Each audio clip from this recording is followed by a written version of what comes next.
All right, welcome back to Clicks and Bricks. My name is Ken, and this is Brian. Today we're going to be talking about outsourcing IT. Yes, but sir. before we get started, if you want to join my community and be part of my community and get text messages from me, that's going to be motivational stuff, goofy stuff. It might be fun. It might be technology based. It might be educational. Who knows what it'll be? 314-370-2871. Just text add me to that number and I'll add you to the community, and then you'll get text messages from me. Not more than 2 or 3 a week, I promise. It won't be every day, and it definitely won't be 2 or 3 times a day. But it'll be fun, motivational stuff, just hanging out and having a good time. And if I come across any tips or tricks or any really great deals, I'll drop those in that community as well. Awesome. Make sure you do that. And my text line is 314-216-2040. If you have questions on topics or just questions in general you want us to talk about, you can text message either one of us to make sure you get that information to us, and we'll talk about it on the show. Absolutely. All right, we'll bring it up on the show. So before we get started, we have to do our Between the Cubicles, man. Yes. And, being the time frame it is in the year, we got to talk about the Super Bowl, man. We have to. Yes. I didn't do my homework. Uh-oh. I didn't do any of my homework. So Okay. we were going to talk about, and we just ran out of time today. Again, this is just like we're talking about with time. Yeah. So we were going to talk today about the commercials and your favorite commercials on Super Bowl. I didn't watch the Super Bowl. I mean, I knew Brady was going to win, so why waste 3 hours of watching a game that I know what the outcome's going to be? So I didn't watch the game, and I was supposed to watch the commercials, and I didn't. That's all you had to do, man. All I had to do was watch the Super Bowl part. commercials, The fun part. and I didn't watch any of them. I do have a little bit of insight on it, though. Okay. So if we want to talk a couple minutes, I'm happy to do that, or we can talk about shoes. Totally up to you, Brian. Well, I'd be more than happy to kind of take this one over. This is my baby, because I got Okay. a lot of stuff to say about the Super Bowl. All right, yeah. All right.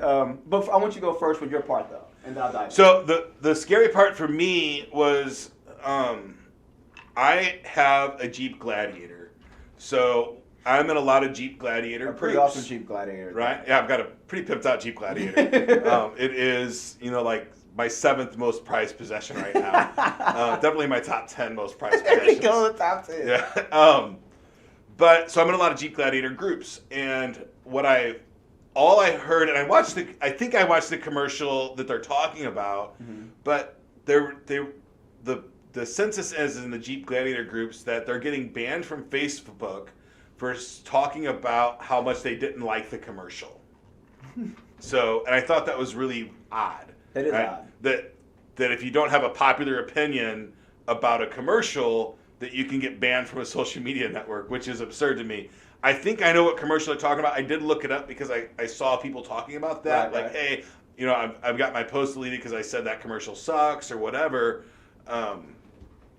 I just thought it was weird that people are getting banned from Facebook for talking negative about a commercial when in reality I think 50% of Facebook's negative speech Extremely anyway. negative. So, But like they're cracking down on Facebook, man. I think Facebook having a hard time really trying to figure out what will they ban people, quote unquote, for, right, and not, right? Because at first they said we're not doing that. We're not doing that at all. We are not that kind of platform. right, and I thought that I really believed that it was violent speech. I thought it was hate speech. Well, violent and hate are, they're two peas in a pod for the most part. But yeah, I really thought that's what it was, and obviously I don't know what they were saying that got deleted, but it just seemed odd to me that, one, I don't know who would hate that commercial. It was all about, I think it was the one that's Center of America. There's a church that never closes. Yeah. All this stuff, and I'm not a big religious person, but the message was unity in America, It was right? solid, It was So I thought it was a great message. I think Jeep did a great job with that ad. It's the only ad that I've seen from the Super Bowl. So There you go. Okay. outside of that, I guess this is a learning experience for me about what ads were on the Super Bowl.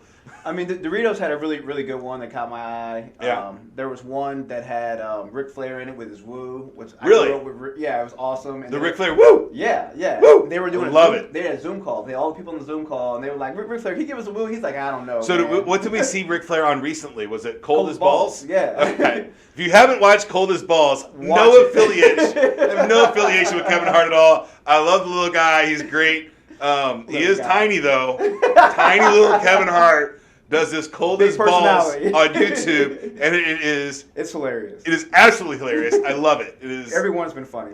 It is in my top 10 favorite YouTube shows right now, and I probably only have top 3 favorite YouTube shows right now. So it's actually your top 3 then. It might be. What's the other one that we've been watching? Cold as balls. Oh, and then Hot Ones. Hot Ones is another of my favorite. And then Clicks and Bricks, right? I mean, is another one that I like. Oh, it's a pretty awesome YouTube channel. I mean, it's in my top 10 for sure. Yes. So okay. So yeah, but I knew 2 people in the first quarter of commercials, which I thought was really cool. Right. One was my cousin Leah. She was in the DeFi Logic commercial, which is really cool to see, like someone I know. Can you say that again? Because I think you. What is it? D5? DeFi Logic. DeFi Logic. Right. Okay. So I think it was like Logic Tech. Okay. Logic Tech one, and like their DeFi brand. So it was really cool seeing her shine. Right? Okay. Because it's my little cousin, you know. So yeah, that's awesome. She got a couple 100,000 followers on IG. Like she's right. got a huge following. You know, she's really just diving down into it. Nice. Then my fraternity brother. So is she an actress or is she an influencer? She's an influencer on social media, and then she got a job acting in a commercial. Yes. Okay. Yes. Awesome. I mean, she's just really diving into like the environmental world. She really cares about the environment. So okay. Everything she's like diving into is about that, making the world greener, making the world safer, helping it last longer, things right. like that. So I thought it was really cool to see her shine. And then my fraternity brother, Marvin Mitchell, homegrown St. Louis. He had a commercial with his retirement company that he has, a financial advisor. Okay. So it's really cool to see like 2 people with their cell phone numbers in my phone. Right. Yeah. Right? I'm like, I hang out with these guys. Like, yeah. Did you know before Super Bowl that they're going to have those commercials? Neither one of them I did not. No, one of my cousin I did know. I was waiting for my cousin. All right. Because her mom was like, don't forget to check out the video. I'm like, of course I watch it. I'm going to watch everything. And I don't know if you know or not, she was on a national ad. Correct. But you don't know if your friend was on a local ad or a national ad. I got a feeling he was on local. Right. But I'll ask him. Yeah. Either way, it's huge. It's so awesome. Yes. So awesome. Because that was, your cousin was appearing in a commercial, but your friend, your frat brother, it was his business commercial. Yeah. Yeah, that's awesome. Yeah, really awesome. Yeah. But the more important thing I really want to talk about with the Super Bowl was Tom Brady, man. Like, this dude has 7 rings. It's at 43. And he now holds 55 records now on Super Bowl. He has 55 Super Bowl records? 55 Super Bowl records. It's insane, dude. He's not in the Hall of Fame yet, right? Yeah, you have to be out 5 years before you can be inducted to the Hall of Fame. Okay, so he's definitely... He's going to be a first-round ballot Hall of Famer. Yes, absolutely. unless they find out he's been doing drugs, right? Yeah. I mean, we can overlook cheating a little. We have. Yeah, but we can't overlook, some doctors prescribe drugs. Exactly. So who knows? It's funny where that line is at. Arbitrary lines is something that we have in our world. So yes, that's the world we live in. Yep. But I just think it's incredible that he has 55 records for the Super Bowl. And Gronkowski, right, comes out of retirement to play for a new team with Brady. Man. Yeah. We live in St. Louis, so everybody I know, other than my wife and me, was rooting for Kansas City Chiefs, right? And we all rooted for Kansas City. Yeah, and I mean, I was a Rams fan when the Rams were in St. Louis with Kurt Warner when we were winning Super Bowls. It was a good time. Yeah. I drank way too much Jaeger, but I had a good time watching football at the games when they were here in town. Outside of that, I was a left guard in high school. Other than going to the games, I'm not a huge fan of watching it on TV. Right? I like going to the games. I like going to the bars and hanging out. You like the environment. I like the environment. That it brings. But watching the sport be played is not exciting to me. Playing the sport is a whole lot of fun for me, and watching it live is a whole lot of fun. Watching on television is just not that. It's not my jam. You are not alone. There's a lot of people like that. My wife was like that until I introduced her to it. Right. And when I introduced it to her, I kind of gave it to her like my love for football comes from it's a live action chess match. Every play is a new chess match. Yeah. And watching all the different plays, watching the play unfold, and watching each of the 11 people doing their job and making it happen, getting it done. it's just an incredible thing to me to be able to do that. It's part of the reason why I like soccer. Because the same thing, it's one of those sports where like it's a live chess match that you don't know what really is happening until it's too late. It's happening. And this is weird because there's no action in it. I would prefer to watch Texas Hold'em. I like instant gratification. I want to know how the result's gonna be really quickly. Yeah, and that's why I like watching Hold'em on TVs, because I get to see the play unfold, and I know who the winner of each hand is immediately. And I'm the opposite with that. I hate watching poker on TV. Really? Yeah. I'd rather be in it. I'd rather be in it to play than to watch it.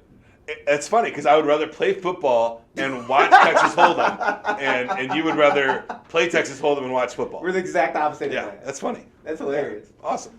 But we can obviously talk about this literally the entire show. We could, but I don't want to do that today, because today we're talking about IT and outsourcing your IT.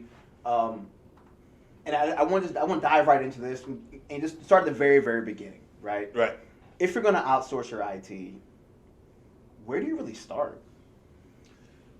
So I guess that's a huge question, and Right. it really needs more context. So there's small, medium, and large size business. Okay. Right. So if you're a small business, under 5 employees with personal computers, with Microsoft the way it is today, and if you have a technically inept person, and you follow some basic guidelines, you have antivirus, you patch your computers, you update them, you have somebody that's going to do those things, and you have a backup service of some kind. There you go.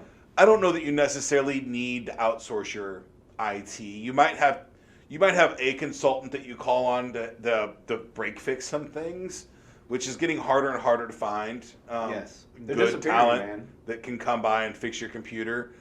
There were several years that, just they would call, we called it, Uncle Bob or their nephew would come over and fix their PCs and their computers. And the Geek Squad came and kind of went. Came and went. But Geek Squad, and we partnered with Best Buy for a while because they didn't have a Geek Squad corporate, right? And we were trying to partner with them to become like their corporate Geek Squad, and that didn't work out because they discontinued the corporate Geek Squad program completely.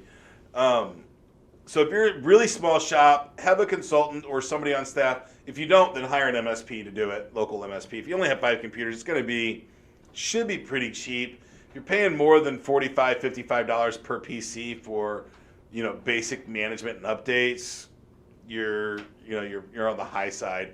I think the highest one that I know right now is $65 per PC, and that's like a medical PC, right? Gotcha. So there's other stuff involved. A bunch of security.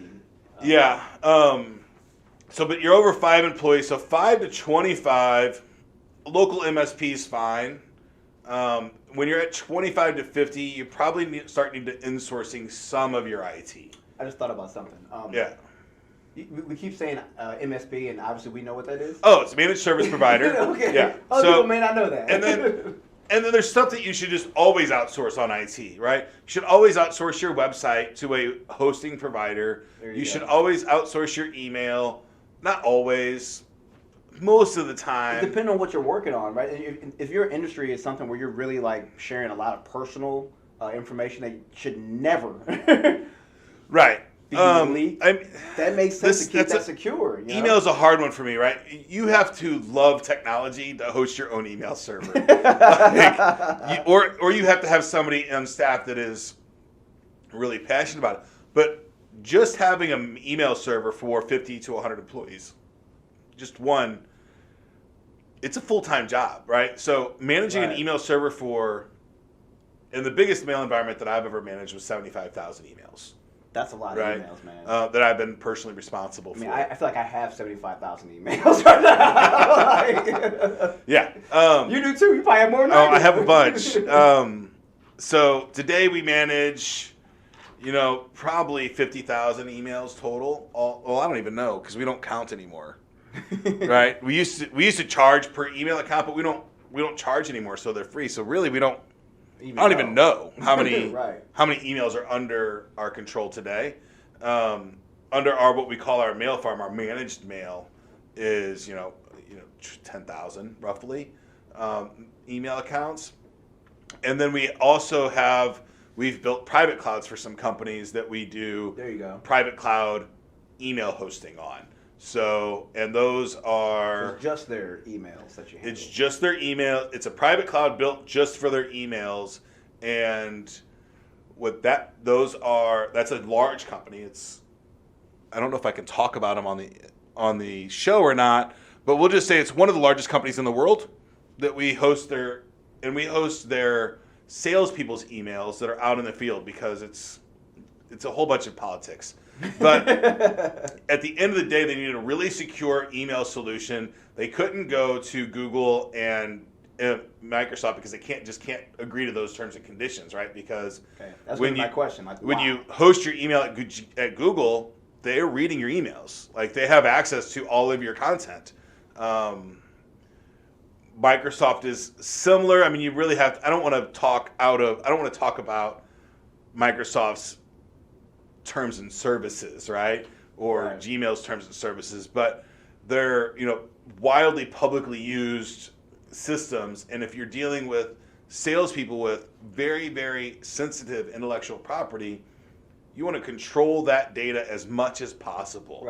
Right? You want to know everything in and everything out. And if you're with one of these, big providers, you really don't have that kind of control. You don't have that option. You don't have that option of, calling somebody and saying, hey, we're going to let this salesperson go in an hour, right? Can you grab all of their messages and lock them out on this minute? Gotcha. Right? You don't have that kind of partnership with Google and Microsoft, and this particular company does have that partnership with us, right? So, or Hostirian. And that's beautiful. So that's a reason that you would outsource.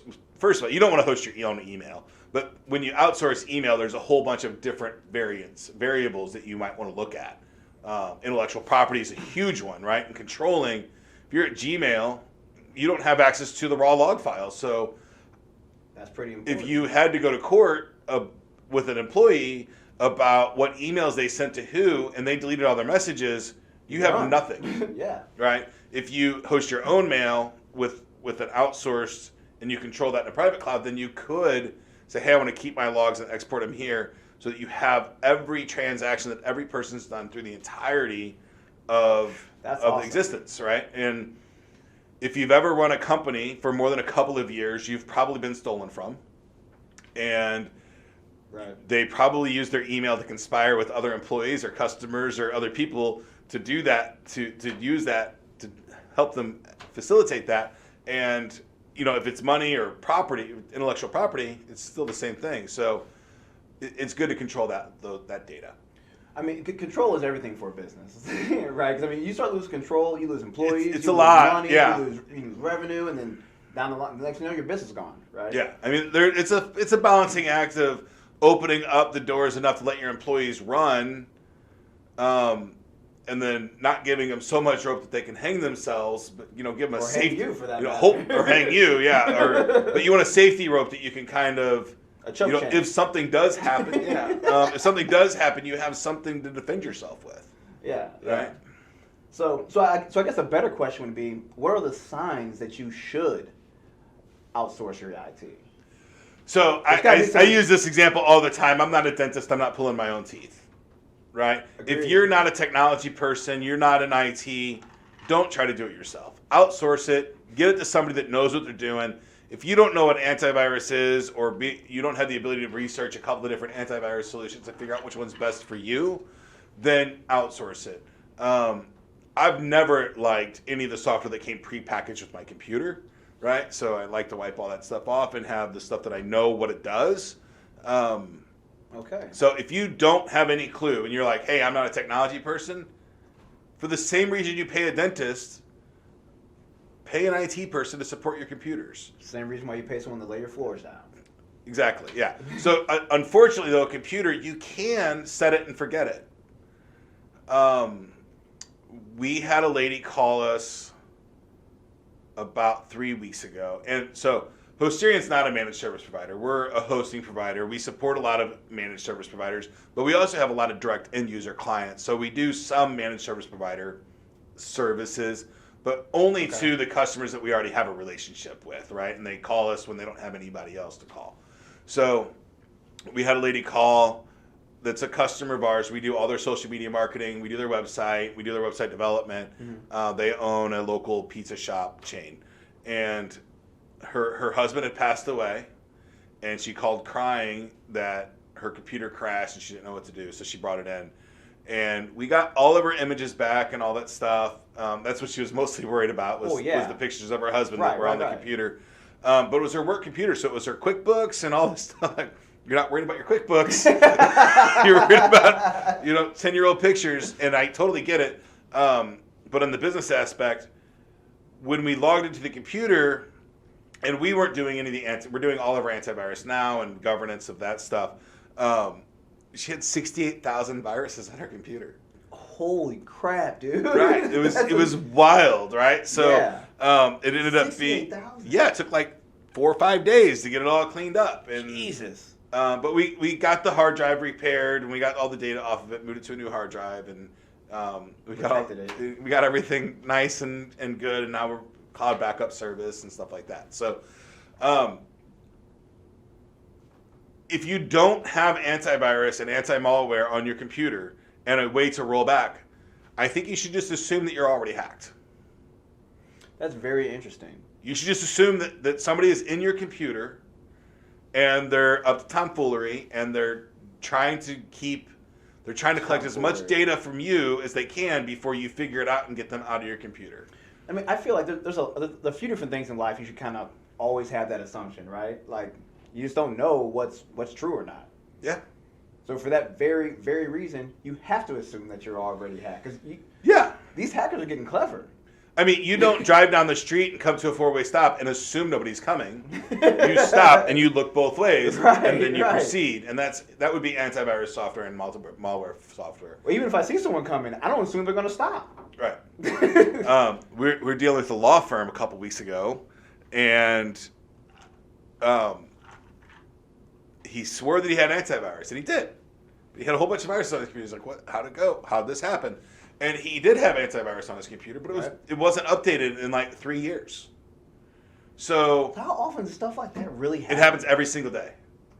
Every single day. And I'll sit and watch. I have clients today that I'm at their office, and I'm dumbfounded that at the bottom right of the screen it says, please activate Windows now. Yeah. Right? All the time I see this. And I'm like, you really should update your, you really should purchase you should purchase your software that you're using. You sound so concerned, like you should really You should do that. And I can't tell you how many times that I see that I'm working with somebody and I see it pop up on their screen. It's like, please update your antivirus now. And they hit cancel instead of okay. And I'm like, hey, how long has that happened? And my wife did it. I'm like, hey, when I saw her do it, I'm like, how long have you been doing that? She goes, oh, that error comes up all the time. And I'm like, well, how often do you hit cancel instead of okay and update? She's like, I hit it every single day. I hit cancel. I don't have time. How long have you been hitting? It's like a year. I'm like, well, like you have to hit okay to let the software update, right? It doesn't work. But people don't want to sit and wait for that update to happen. They want to get to work, so they cancel it and like, oh, I'll do that later. But then later never comes, right? Man. So a good managed service provider. And we do this. I'm assuming all managed service providers do this. We're monitoring the antivirus that's on the desktops. So if you buy antivirus from Hostirian for a desktop, we're going to monitor that it's on and active, and then 2, that it's updated. Because if those 2 things aren't happening, then we cannot provide any kind of service level agreement to guarantee that your computer's not going to be hacked. Interesting. Right. Interesting. I did not realize that was a big issue, that people just don't update. It's a huge issue. Every single day. I don't think I go through a week of my life and don't find a computer that somebody installed the virus software on it. So it goes out of the shop and everything's right. And then people just assume that everything's going to be right forever. But that's not the case. So it brings the question to me is, why do you think people just let security go? Because it's not a problem until it's a problem. I think, and unfortunately, this is horrible. Schnucks has been hacked. Target's been hacked. Experian's been hacked. Experian has been hacked, right? So those are 3 giant firms. Right. and the customer perception is nothing bad really happened. That's the perception at the end of the day.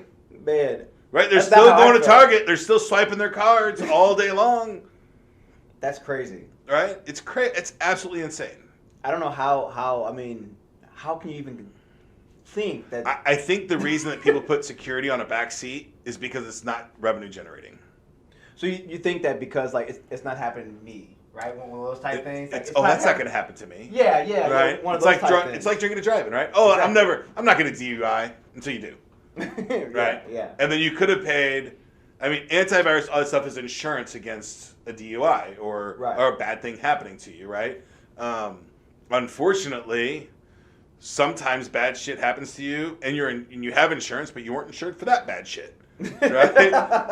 And that can happen in St. Louis. Oh my too, god, right? Yeah, or Missouri for that matter. You know, I've got a guy that I'm working with right now who owns a small grocery store, and he was born and raised in Israel, but he moved to America when he was 16. And he was in New Orleans until Katrina, and he ran gas stations in New Orleans, and he moved to St. Louis after Katrina because he had insurance on his gas stations, but he didn't have flood insurance. So he got like a stipend check from FEMA to start over, but he moved to St. Louis and he opened a little, I guess it's an Israeli, I call it Indian, but I'm probably wrong. I think it's an Israeli grocery store. Yeah, you know the one I'm talking about, right? The one right next door. Yeah, I know what you're talking about. Yeah, exactly. I don't know if it's an Indian grocery store or an Israeli grocery store. I just know that he's from Israel. Got it. And I know that their snacks Middle Eastern food. Yeah, their snacks are awesome. I don't get much there. I know their breads are amazing and the snacks are really good. I know my wife and the traders love it. Yes, so. Okay. But I've become pretty good friends with that guy over the last few months, and. Well, that's a huge win, by the way. Right? Yeah. Friending a neighbor goes such a long way, man. Yeah. So he's a person that had insurance, but he didn't have the right insurance for his problem. That's a crazy story he even has, though. Like, yeah. You because of a huge national disaster, that's the only reason you ran into him. Yeah. It's crazy how the world works. Yep. So my next question here for you is that, what would you say is probably the biggest reason, besides what we've already talked about so far, the biggest reason of why people need to go outsource their IT? So if you're not in the IT industry, if IT isn't your product, why are you going to develop an entire department to manage that? It's going to be cheaper, right? It's going to be cheaper to outsource that in a lot of cases, not all cases. If you're, 700, 800 employees, you probably need to have an internal company do that. I would still recommend, though, even if you were at 700 employees, to outsource some of your IT, right? And have your IT department working on things that are going to generate money, not the tedious daily mundane stuff, right? Like break-fix stuff, really. You should outsource break-fix, and you should outsource patch management and updates and stuff, right? These are not tasks that require high levels of competency on computer science, right? But if you know computer science, it doesn't require a lot. If you don't know computer science, it probably could require a lot. So, but they're affordable things to outsource. Patch management, updates, backups. They're affordable things to outsource that you could really screw up yourself if you don't do them. It's going to screw a lot of things up. If you're not on the latest version of the patch management, if you're not on the latest critical and security updates on your desktops, you're in trouble, right? Things aren't going to work right. You're going to buy... we have some law firms that swear like, oh, I'm not going to move from Windows Vista. And we're like, well, then we can't support you.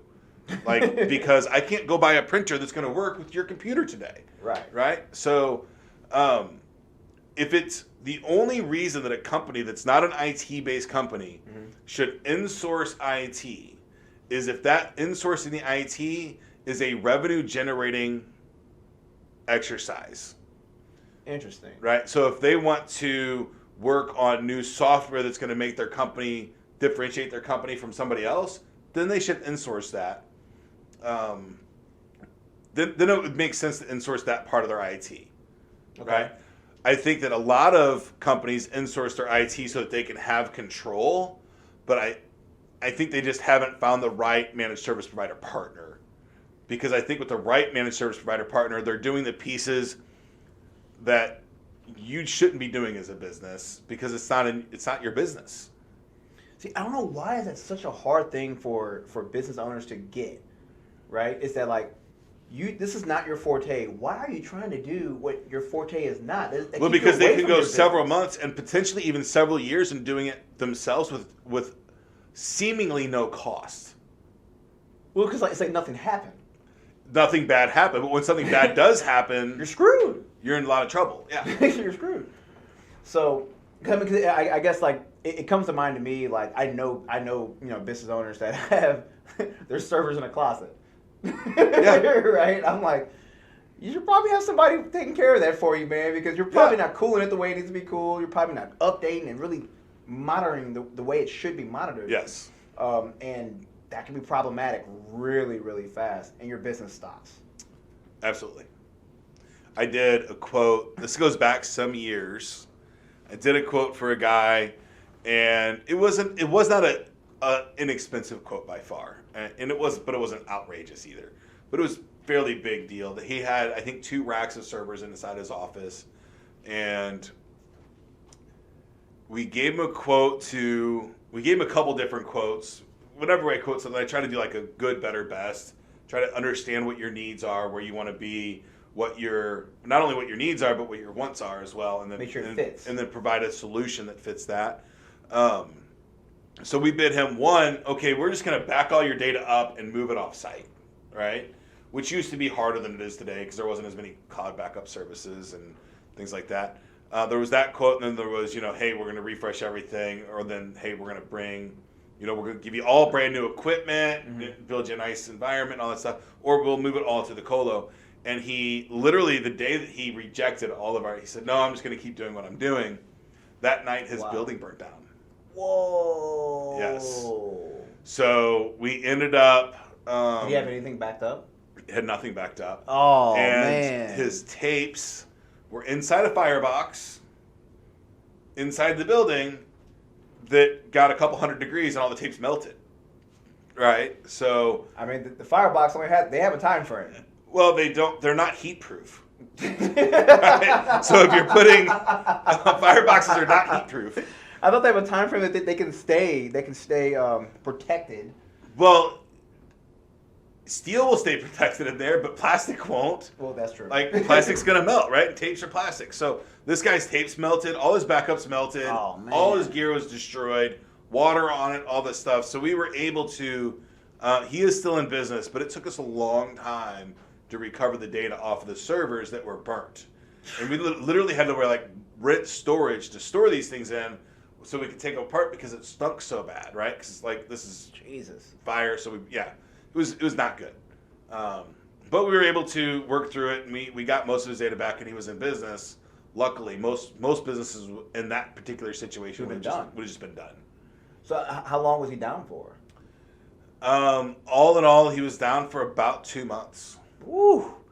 I can definitely see a lot of businesses being done with 2 months. I mean, we saw a lot of businesses going down with a lot of businesses went out of business in 2020, right? Because they weren't able to open their doors. A lot of restaurants and stuff like that. So yeah, and they didn't have a fire. No, I mean they didn't have something like that. To really we now live in a country that the government can make doing business illegal. But that's a whole nother story. We got a different set of politics that I don't want to get into. I want to throw a flag on that play, man. Yeah. Get everyone in trouble really fast. Yeah. So we'll move on. So we're going to move forward, and we'll take the second right now just to have a conversation about This Week in Tech History. Oh, cool. So This Week in Tech History, February the 5th of 1999, Victoria's Secret did their very first online fashion show. The part that I think is really interesting about this, for one, a couple things. The first thing is that they pubbed this on the Super Bowl. And I remember this. I remember seeing that commercial. I was like, what? Online? Like, what's going to happen? Because I remember in 1999, online was scary. Right? That was a scary time frame to even have any kind of computer, because Y2K, right? Y2K was an issue. 99 was a weird year for me. People were freaking out about that stuff, dude. I was all over the place in 99. 99 was my first year with Primary Network, which, if you don't know, Primary Network becomes, we still own primary.net. We're still Primary Network. We have the trademark and all those things. Right. Primary Network is an internet service provider. Hostirian is a web hosting data center provider. As Hostirian grew and internet services became more and more commoditized, we focused more on hosting than ISP services, but we still do that as well. Gotcha. We do it different than we used to. But 99, I started here in December of 99, December 1st of 99. That year prior, for lack of better words, call me an entertainment hobo. Right?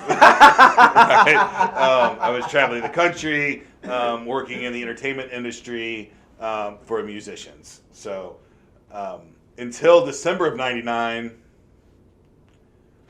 IT was not on my... I was aware of IT. I was building websites for people still at that time. It wasn't your world like it is now. But it was not my world like it is now. Entertainment, film, video, music was my world at that time. So that's part of what I think is so crazy about this, because this was like groundbreaking stuff when Victoria's Secret did it. No one did that.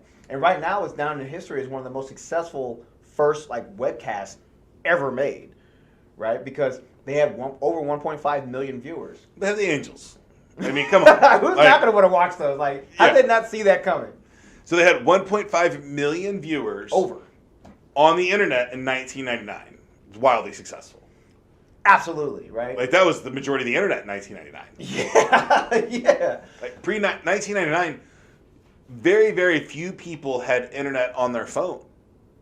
Or the ability to get internet on their phone, right? Yeah, there you go. This is Palm Pilot days. Yeah, still, this right? is dial-up internet days. Yeah, this is. V-Flex modems came out around that time, right? We went from 24K to 56K around that time as well, right? That's huge, right? That's double speeds is huge, yeah. You think about what they were going through, because I think we went to 56K in probably 96 is when it first started coming out.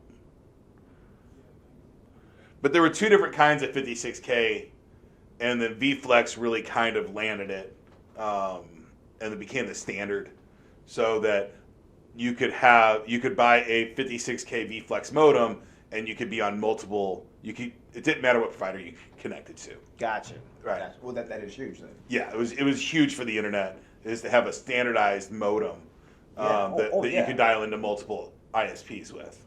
I remember the noise like it was yesterday, man. The dial-up noise. Well, because your provider didn't send you a piece of equipment then.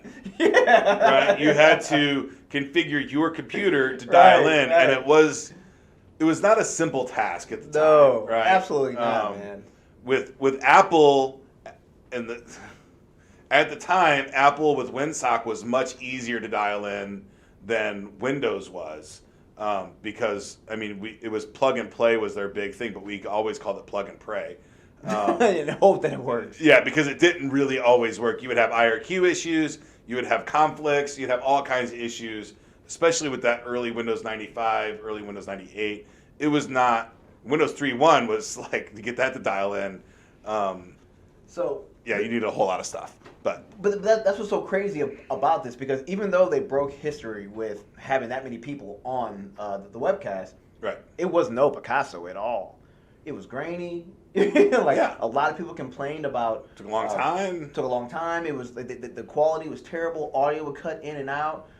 So after that, which I thought was pretty interesting, is that their infrastructure was built by IBM at the time, right, and then they went from a shared network to a dedicated network, which is now a dedicated infrastructure, not a dedicated network. I'm sorry, dedicated infrastructure, yes. Right. So, which is now what a private cloud is.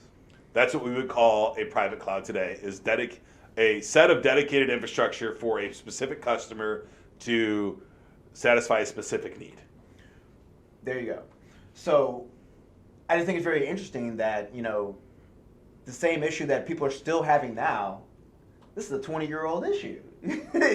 People are still having issues. It's a forever old issue, right? This is why we built houses, right? Because I don't want my neighbors bugging me, right? So I'm gonna move my TP over here, right? Yeah. So being that was this week in history, I want to talk a little bit about that and how that impacts businesses. About why does that matter?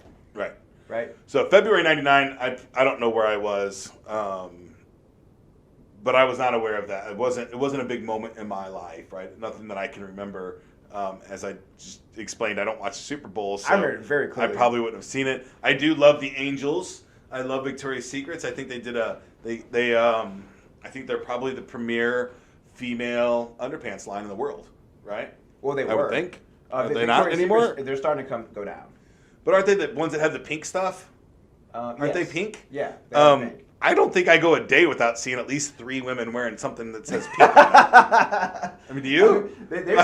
My wife has an account, so we go bra shopping together. It's awesome. Right? Yeah. That's the only time I don't feel weird in there. Is when my wife's with me. I'm supposed to be here. Yeah. I've not been in a Victoria's Secret since I was in my early 20s with my girlfriend at the time. But I think they have a great brand. They have great brand ambassadors, the Angels. I think Banks was a good one back then. I think they did a phenomenal job by being first to market with online streaming. Do they still do them? I don't know if they go on solely online. I think they broadcast it online, but it's not solely online like that one was. I'm surprised they don't have a Victoria's Secrets Plus own channel that's just inside the Victoria's Secret girls' houses and all kinds of stuff. I don't see why they don't either, man. Because people will watch that all the time. Yes. I don't think anybody would have a problem paying $12 a month subscription to that. Right. So. With all the other stuff people pay for, monthly subscriptions for. But I just think that it's just crazy that businesses are still dealing with the same issues that Victoria's dealt with over 20 years ago. I think any successful stream has that issue, right? I mean, you start, and there's always this balancing act of what you expect to happen and what might happen, and then how do you build for that, and how do you build elasticity into your environment. At the end of the day, most businesses don't need that amount of elasticity, right? They don't have anything that's going to spike like that in one day. Right. What was there was an old site that I can't think of the name of it. But basically, like today, today's version is going viral, right? But and going viral can be something as stupid as putting a post on Reddit, right? You could fall and hurt yourself really badly. It can go viral. Yeah.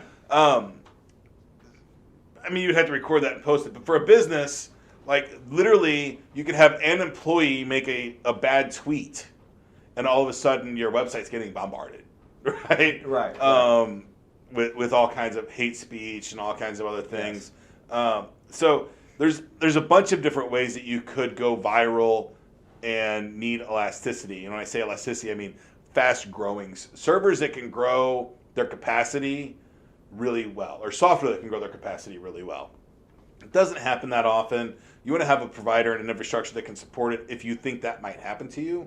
But if you're an architect firm or a local gym, if you're selling smoothies, right, all those things, you kind of, once your website's up and your IT's up and running and you know how many orders you process a day, you know how many people come to your website every day. It should be pretty smooth. Your IT is a pretty small part of your business, right? If you're a web developer or a managed service provider, you need a lot of IT, right? Right. I think IT should be seamless. It should be almost as if it doesn't even exist. I would absolutely agree with that, because if you're dealing with it, it's a problem. Right. And if it's a problem, that probably means you're going to be losing some money. Right. Which is obviously not the way you want to go. Right. One of my favorite things to do for small businesses like a gym is taking their paper process that they currently have and converting it into an online digital process with a tablet. I think it is such a nice experience for the end user. I was just about to ask you, why does that mean? I get your face lit up when you said I think it's whenever you hand somebody a piece of paper or you hand them a tablet, I think it speaks different volumes on on how well versed your business is and how mature your business is. That's a really interesting And standpoint. if you can send it to them, like if you have the tablet, and what I do with one gym is I say, hey, and they love it. They say, well, here's the tablet, and it's in kiosk mode with the forms already up, so they can just choose the form that they need, and the Really client easy, can fill super it out. easy. Or they can say, hey, if you don't want to use the tablet, I can just text you really quick the URL, and you can bring it up and fill it out on your phone. So those kind of forms get, used a lot better.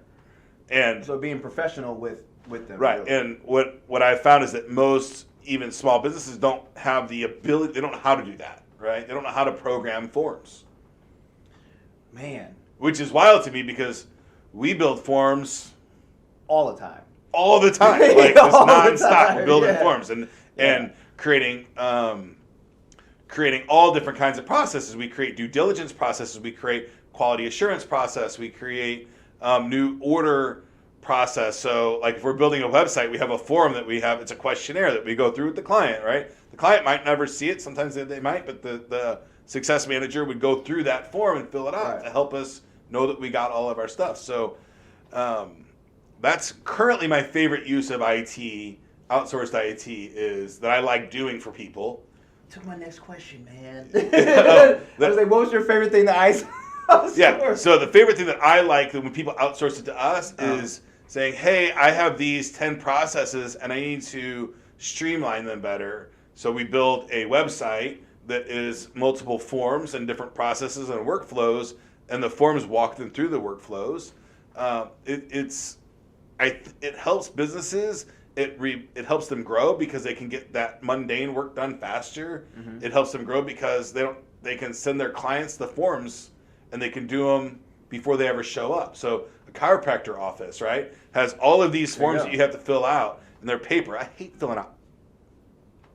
I literally will, if somebody hands me a form to fill out at a doctor's office, I will take my glasses off and say, I'm sorry, I can't see it. Will you fill it out for me? If you would have seen the look on your face, dude, I saw hate all it. that frustration. I hate Right there. standing in an office and being handed a bunch of forms to fill out. It's miserable. I've got shitty handwriting. I can't see really well. I'm using this crap ass board. I have no desk to sit down on, and they want 6 pages of information on me. And stuff you got to think about too. It's Not even something I have to think about. It's like the same 15 questions are on 10 pages. Like, well, can't you just populate this through? And if you go digital, you can do that very easily, right? Like, I only have to ask for my birthday once because I can then auto-populate it everywhere else it needs to be. Yeah, so that's a complete game changer. Total game changer. Like, if you can make your customers less frustrated with the process of doing business with you, that's a win. 100% of the time. I mean, they're your business. Without them, you have no business. Yeah. So if you can remove frustration and make that onboarding process faster It needs to be done, and more consistent, which is important. right? I don't know how many times I've went through old documents, like old contracts, because we're moving from this back office to this back office. Okay. Mm-hmm. Do you have access to your database? No. Well, how am I going to get all these credit cards? Well, here's our contracts. And you got to go through them and transcribe them into the new system. And you can't read them. That's right? a problem. You can't read them. That's a huge problem. It's if it's been in business for a while, a small business probably has 3 front desk people a year different. And if they have different shifts, then are they using part-time people? That can be a They problem. just never do it the same. You can train them all you want, but they're never going to do it the same every time. So it's a challenge. It's hard. So, completely agreed. So, my next question here will be, where do you start looking? Like, if you know that you're small business, right, and you know that you're having some issues with IT, whether it be like people are coming up to your website's crashing, or you're having viruses pop up, or Right. you're having IT issues, right? Right. Where do you start? How do you try to find the right person that's going to help you? Right. So if your website's crashing, call Hostirian. We will help you. If you're having viruses on your computer and stuff like that, you need to find your local managed service provider. There are a couple franchises out there. We do business with one of the franchises called CMIT. That's the only one that I'm going to give you right now because it's the only one we do business with. And then there's been a couple that I've done business with on a national level. We have some local MSPs. CMIT it's a nationwide franchise. So they have standards in place, so you can be somewhat confident that the local franchise owner is going to follow the guidelines from corporate. Other than that, I would recommend finding your local managed service provider. And I'm assuming that there's one in every town in the country, for the most part, one to three, right? If you are in a town with more than 10,000 people, I think you probably have a managed service provider. If you're in a town of 30,000 or 100,000, you probably have a couple. Okay. So that, and just Google, a computer repair person near me. Go talk to them and see if they're, want to pick you up. And don't pay more than $65 per computer. Why is that? Because that's the high side of MSP price, right? And I don't want this to be a commercial for Hostirian by any means. So, I mean, if you're getting quotes for $65, you can't find less, give us a call. Right? I will go into that much detail. And we can help you either outsource some of that or help you find a provider that can do it for less. Okay. And I say that because if you're paying $65 per PC for managed services, I think you could just buy a new computer every 10 months and throw the old one away. Right? It's not worth it. I don't think the juice is worth the squeeze at that price. Unless you are a hospital, a doctor, those kinds of things that have these extra requirements. But if you're a local gym, a local yoga studio, an engineer, or an architect, you just don't need to pay that much. I can see that. I mean, maybe if you were like a really big company, that may not even be like a big deal. But I would think that IT is something you want to keep it, for one, at a affordable price, because it could get crazy fast. Yes. Right? Because, I mean, if you have a virus or something really goes bad, you're going to have to replace a lot of stuff. Yes. And when you're outsourcing your IT, they're not going to pay for your hardware. I think another thing when you're growing like that, there's a lot of variables when you're in business, thousands and thousands of variables every single day, and they're always moving and changing a little bit. But it is nice to know my cost per employee for IT, right? So, and I would even take it back, like if you're paying $65 a month for per PC for management, if it includes the hardware, that's not a bad price. Does it typically include the hardware? Mostly not, no. Okay. Mostly you got to buy the hardware and then they support it. But at $65, if they're providing the hardware, I'd have to scratch my head and think about that, because I can operationalize that cost and keep it in lockstep with each employee, right? It makes sense. I'm a big fan of economies of scale. Like, I like to say, okay, I'm going to invest in this piece of hardware and that way I can utilize it until it's fully utilized, and I can maybe get, if I'm going to do virtual desktops, maybe we can get 10 employees per server, right? Or if I just didn't outsource it and I bought that one server myself, maybe I wouldn't know how to do that. A whole bunch of stuff. So I kind of lost the track there for a second. So. It's all good, man. Yeah. It's all good.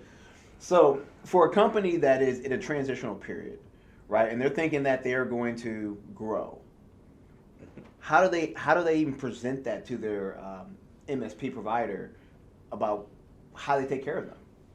So it depends on how they think they're going to grow, right? If they think they're going to grow at a consistent, manageable pace, then I think that's an easy conversation to have. Is that really common, though? I think consistent, regular pace is the most common way people grow. Really? I don't think that most businesses grow at a breakneck speed or a hockey stick growth pattern. I feel like it goes up and then it's like plateaus. Then it goes up and then like plateaus. I mean, when you start, right. It's not hard to double your revenue when you have no revenue, right? Right. Your first dollar is 100% growth. So once you're in that, depending on the business, like a brick and mortar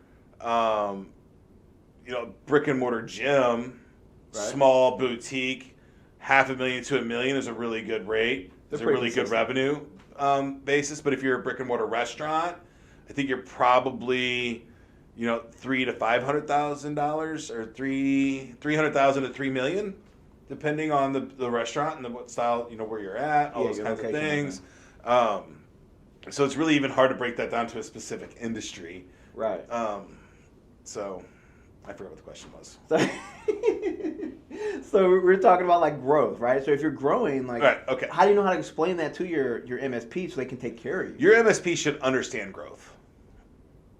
Okay. Right? And they should be able to lay out a journey with you, right? Mm-hmm. To help you do that. But, again, a restaurant, they need everything there on day one to have that restaurant grow. How that restaurant's going to really grow is by opening another restaurant, right? Yeah. And I've seen a lot of restaurants fail by opening too many restaurants too fast, right? So for restaurants, opening too many too fast has historically been a problem. Right.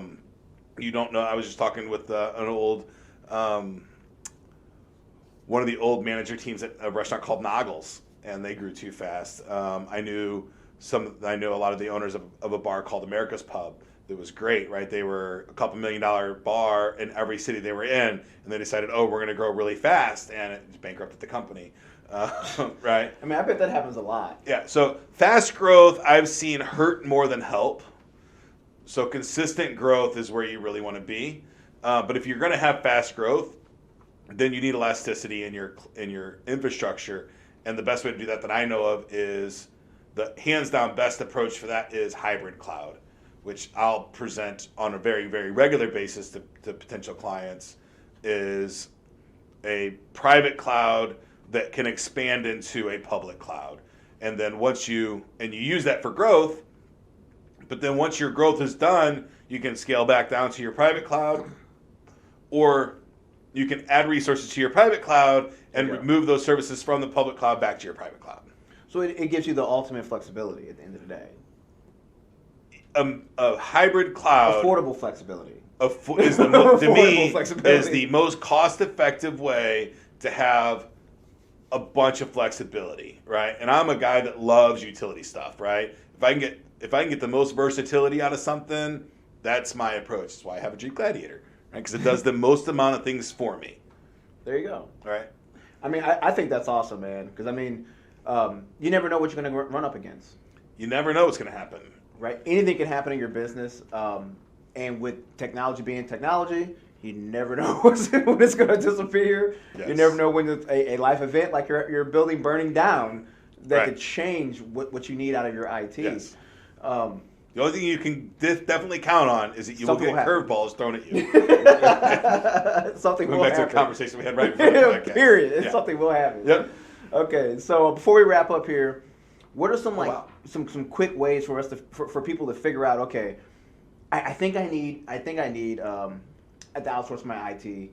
What are the types of things that you can outsource that would be very helpful to kind of like not dive in, but kind of walk into? Right. I think most people are already outsourcing their email, their web hosting, and those kinds of things. I would say a really good one to do would be adding a firewall to your network. If you need one, outsourcing that would be a good step, and outsourcing antivirus and malware. And outsourcing cloud backups would be another one that I would say. Those things are good first steps into outsourcing. One thing that we sell a lot is outsource help desk. There you go. Right? Very, very low costs to give your employees a phone number that they can call to help them through different IT problems in the middle of the night when you don't have another person there to do it. That's for, we do it a lot for managed service providers. We'll be their 24-hour call center because we have to be here 24 hours a day anyway. But we do that for all kinds of different companies. We do it for a lot of hospitals so the nurses have someone to call to help them. Anywhere from hooking up a printer to resetting the Bluetooth on the heart rate monitor, right? I mean, it's really across the board. So that's what I was just about to ask you. What types of things does that handle? But it sounds like it's everything. It's all kinds of stuff. It's triage almost. It's triage tech support, but it works. We don't know everything, but as we take on a help desk client, we build what we call standard operating procedures or SOPs. And as we learn the things in your network, then we document them in a very systematic way. And we have feedback loops inside of our documentation, so that we can always continue to update and manage the changes that happen inside your company. I mean, I can see a lot of business owners saying that, I would rather you call you guys at 2 o'clock in the morning versus call me and wake me up out of my sleep. Yeah. I mean, a true IT guy never sleeps, right? I mean, he's always ready for that call because we don't know when something's going to break. Just know it will. Yeah. When I talk to the fire marshal, he always yells at me. He goes, "You IT people are the only people that I know in the world that run into fires." Like, we want to save our equipment, right? Right. You need it. You need it. Yeah, it's important. Like, it's literally, our lifeline. It's everything to us. And what I've learned for a lot of the movies that show IT going down, IT does everything, man. Like, it's everything going on has something to do with IT nowadays. Yeah. Because everything's technology. Yeah. Everything runs through the internet. Everything, dude. Almost everything runs through the internet, yes. All your ATMs, all that stuff, right? What was the virus that hit all the ATMs a few years back? It was a SQL injection. It was some kind of worm. Oh, we're going to have to bring that up for next time. Yeah. It's across the board. Yeah, right. So that's our show here today. Thank you all for listening. Make sure you hit the subscribe button and rate us. Give us the 5 stars. If you don't think we're 5 stars, hit our text lines and let us know why. Yeah, and let us become 5 stars. And let us become 5 stars, right? We need you guys to give us your feedback and support. Make sure you subscribe. Make sure you tell your friends. And if you have topics you want to talk about or questions about anything we've talked about, or maybe you need help, right? You're stuck in a problem and we talked about it. Let us know. We have your back, okay? Fantastic. Again, Brian, my name's Ken. Get to work. Make it count.